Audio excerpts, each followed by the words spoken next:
It's so good to be here with you today. I'm Lisa Frost, Director of Spiritual Formation at University United Methodist Church in Baton Rouge. I spent some time wondering what to say today, what might be helpful or encouraging. From my count, this is week 19 of being home to stay safe from virus COVID-19. Remember when we thought this might be a 2-week shutdown? We were in this together. There was a certain slowing momentum of time out and time away. There were certainly other things too, the feeling of fear. There was an unknown illness, the scientific term a novel virus. And now 19 weeks later, was it easier at the beginning in some ways because we thought it was temporary? I'm hearing I need help with how to be comfortable with the uncomfortable, since we're now in this for the long haul. Where are you struggling? Where do you need encouragement? Will schools open? Will they be safe? How can I possibly have the bandwidth to work and homeschool if it comes to that? Are my parents safe? Are my grandparents safe? Am I safe? I have so many questions and not many answers, but I do have some thoughts. I've had a collision of books that I'm reading. Has that ever happened to you? It seems like there's some themes in each of the writings that are collaborating with one another. We've had a wonderful group Mondays this summer and a study and practice of being the good and beautiful community, using the book by the same name from author and United Methodist pastor James Bryan Smith. Our time is drawing to a close next week with the final chapter on writing a soul training plan. More on that in a minute.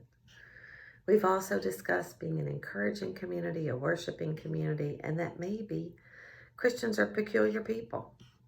And the Sunday morning Carpenters Group is reading The Power of Ritual by new writer Casper ter Kuile. His book came from a paper he researched while a fellow at Harvard Divinity School on our preparations of rituals that feed our souls, enrich our time, and draw us together. This past week, we talked about the practices of sacred reading and practicing Sabbath. And the third book I'm reading is Harriet the Spy. My 6-year-old grandson, William, and I read together on FaceTime 3 or 4 times a week. I remembered loving this book as a child, but not remembering the story very well. Harriet is a keen observer of people, what they do and how they spend their time. She's a most curious child. Oh golly is her governess, a modern Mary Poppins with a bit of sass and good quotations. Harriet says early in the book about oh golly says, find out everything you can because life is hard even if you know a lot.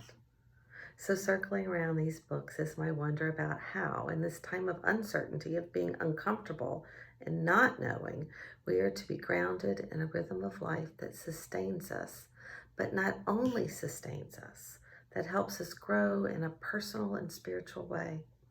One of my COVID mantras has been, if not now, when? Borrowed from Liz Craft's podcast. So that's my offer this week. How do you want to spend your time? I love the Annie Dillard quote, which I misquote as, how we spend our time is how we spend our lives. And looking it up today, I found her words even better. Here's what she writes. How we spend our days is, of course, how we spend our lives. What we do with this hour and that one is what we are doing. A schedule defends from chaos and whim. It's a net for catching days. It's a scaffolding in which a worker can stand and labor with both hands at sections of time. A schedule is a mock-up of reason and order, willed, faked, and so brought into being. It is a peace and a haven set into the wreck of time. It's a lifeboat on which you find yourselves decades later still living. As we move through this in-between time, it is still our time to be living. In all 3 books I'm reading, I'm being offered ways to spend my hours, arrange my day, and put together a rule of life using monastic language. And here's my 4th book recommendation. It's a small one. I bet I bought several dozen of these for retreats and friends. Always We Begin Again by John McQuiston. He uses the history of the Benedictine rule to construct his own way of daily living.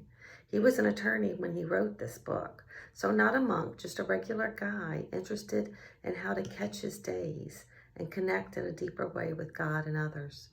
McQuiston writes that St. Benedict's concern was not merely words and ideas, but a system meant to be experienced and practiced. He offers, the day should be divided so that there is time for meditation or prayer, time for meals and relationships, time for learning, time for labor, and time for rest. And then he reminds, bear in mind that the seasons bring changes. Flexibility is required in all things human. Do not be afraid to vary your schedule as long as you're consistent with the spirit of daily balance. I found help in the books on my desk, ways to find community, rituals for connection, and a curiosity to be aware of my own choices for my day. Where is the balance in life today? Are you overworking or underworking, waiting for things to be normal, overeating, overexercising, having time to rest and sleep? So get out your notepad and ponder one or two of these questions. What kind of balance do I need in my life? Where am I called to stretch and grow? What do I want or need in my family life now? In my worship time, prayer time, I would like to, in care of my body, I will. I hope these questions are encouraging, even without all the answers.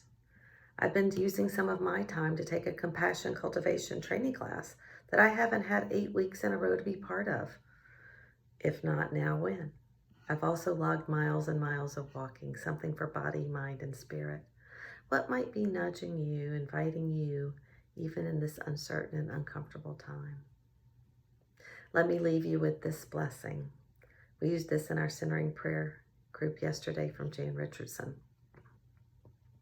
And all be made well, a healing blessing.